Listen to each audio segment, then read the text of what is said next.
Kidney ভালো রাখার জন্য 7টি পরামর্শ। এই 7টি পরামর্শ যদি আপনি সঠিকভাবে মেনে চলতে পারেন তাহলে আপনার কিডনি সুস্থ থাকবে। তা 7টি পরামর্শ হচ্ছে প্রচুর পরিমাণে পানি পান করা। দেখা যায় যে আপনি একজন ডাক্তারের কাছে গিয়েছেন, ডাক্তার বলল যে আপনি প্রতিদিন 3 থেকে 4 লিটার পানি পান করবেন বা 2 লিটার পানি পান করবেন। কথাটা এখানেই শেষ নয়। কথাটা হচ্ছে যে পানি আপনি যত পারেন ততই পান করবেন। 3 লিটার আর 4 লিটার কোনো কথা নয়। আপনার যখনই পিপাসা লাগবে তখনই আপনি পানি পান করবেন। তবে আপনার সুস্থ থাকা অবস্থায় দিনে 1.5 লিটার প্রস্রাব হতে হবে। এই 1.5 লিটার প্রস্রাব যদি আপনার হয়ে থাকে তাহলে কোনো সমস্যা নেই। এতে আপনার যদি 2 লিটার পানি পান করেন, 3 লিটার পানি পান করেন, কোনো প্রবলেম নেই। কিন্তু যারা ক্ষেত খামারে, মার্কেটে বা বিভিন্ন যে কঠোর পরিশ্রম যারা করেন, রোদ্রে যান, তাদের জন্য একটু বেশি পানি পান করা লাগে। আর যারা এসি রুমে বসে, অফিসে বসে থাকেন, তাদের 1.5 লিটার প্রস্রাবের জন্য 2 থেকে 2.5 লিটার পানি পান করলেই যথেষ্ট হয়ে যায়। তাই পানি পান করবেন আপনার পিপাসা অনুযায়ী। এবার আসুন 2 নম্বরে, পানির পরিবর্তে পানি। এখন কথা হলো যে আপনার পানির পিপাসা লাগছে, কিন্তু আপনি পানি পান না করে পানির পরিবর্তে যে একটা পানি আছে সেটা হচ্ছে যেমন কোল্ড ড্রিঙ্কস আছে, কোকোলা আছে, আইসক্রিম আছে, মোজো আছে, কফি আছে, চা আছে। এই যে পানি জাতীয় যে খাবারগুলো, এইগুলো খান। এগুলো খাওয়ায় কিন্তু আপনার ওই যে পানিটার যে চাহিদাটা, এটা কিন্তু মিটলো না, বরঞ্চ আপনার ক্ষতি করলো। তাই যখনই পানির পিপাসা লাগবে আপনি পানি পান করবেন, কিন্তু এই ধরনের পানি আপনি পান করিবেন না।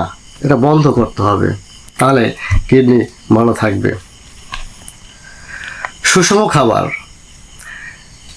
ডাক্তারের কাছে গেলে ডাক্তার বলে যে প্রচুর পরিমাণে সুষম খাবার খেতে হবে।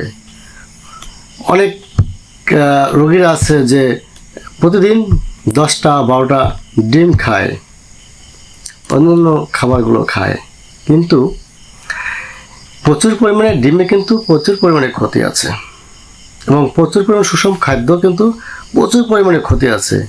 তবে সুষম খাদ্য খাবেন মাত্রা অনুযায়ী। এর পাশাপাশি আপনি কাঁচা ফল ফলাদি খাবেন। কাঁচা ফল ফলাদি খেলে আপনার অনেকটা ভালো লাগবে, এবং শাকসবজি বেশি বেশি খাবেন, তাহলে আপনার কিডনি ভালো থাকবে। ঔষধ হিসেবে বাজে ঔষধ না খাওয়া। দেখা যায় যে আপনি একটু পরিশ্রম করেছেন, বা মাঠে ক্রিকেট খেলতে গিয়েছেন বা ফুটবল খেলতে গিয়েছেন, ব্যথা পেয়েছেন বা একটু কষ্ট হয়ে গেছে, একটু চোট লেগেছে, আপনি ডাক্তারের কাছে গেছেন। ডাক্তারের কাছে যাওয়ার সঙ্গে সঙ্গে আপনাকে একটা প্যারাসিটামল দিয়ে দিল বা একটা নাপা দিয়ে দিল, আপনি এসে খেলেন। এটা খাওয়া যাবে না।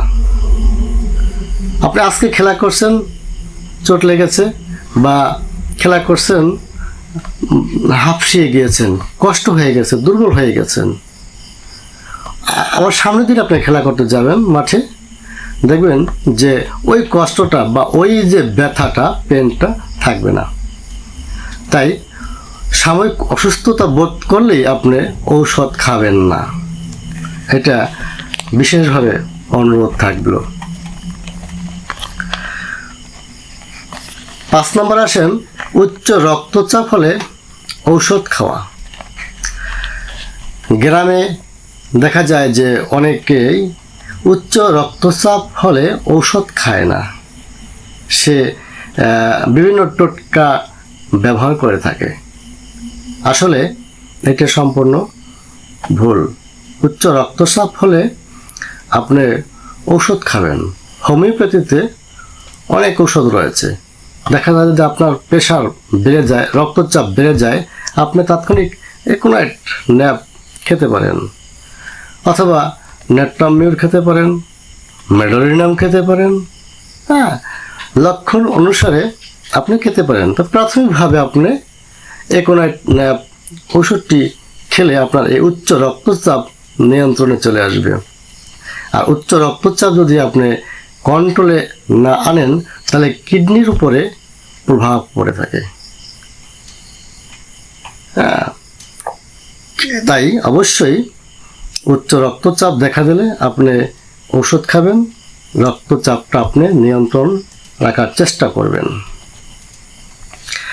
ধূমপান বা বাজে অভ্যাস বন্ধ করতে হবে। আমরা দেখি সচরাচর ধূমপান করে মানুষে।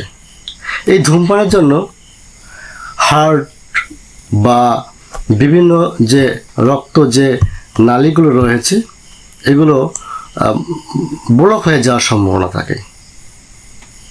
হ্যাঁ, দেখা যায় যদি আপনি অতিরিক্ত ধূমপান করেন তাহলে যদি রক্তের শিরা, রক্তের নালীগুলো যদি রক্ত চলাচল করতে দুর্বল হয়ে যায় তাহলে কিডনির উপরে একটা প্রভাব পড়ে। কিডনিতে রক্ত সচরাচর যায় না।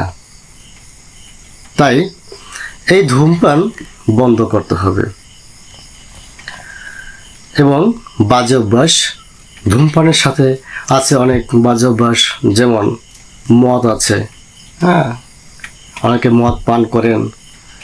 অতিরিক্ত মদ পান করায় কিডনির উপরে বিশেষ ক্ষতি করে থাকে। শুধু কিডনি না, হার্টেও বিশেষ চাপ সৃষ্টি করে।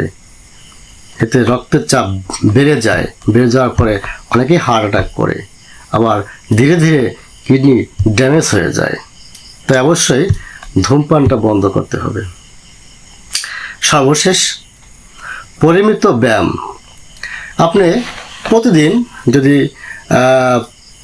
30 মিনিট সকালে এবং বিকালে যদি হাঁটাচলা করেন তাহলে এই যে সমস্ত যে কথাগুলো আমি বললাম, ব্যায়াম করলে আপনার সমস্ত কিছু ভালো থাকবে, কিডনিও ভালো থাকবে, কিডনিতে রক্ত সুন্দরভাবে প্রবাহিত হবে এবং আপনার শরীরটা ভালো লাগবে।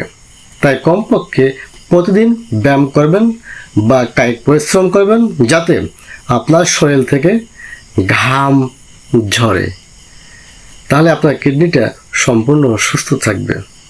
তো বন্ধুরা, আজকে পর্যন্তই। ভালো থাকবেন।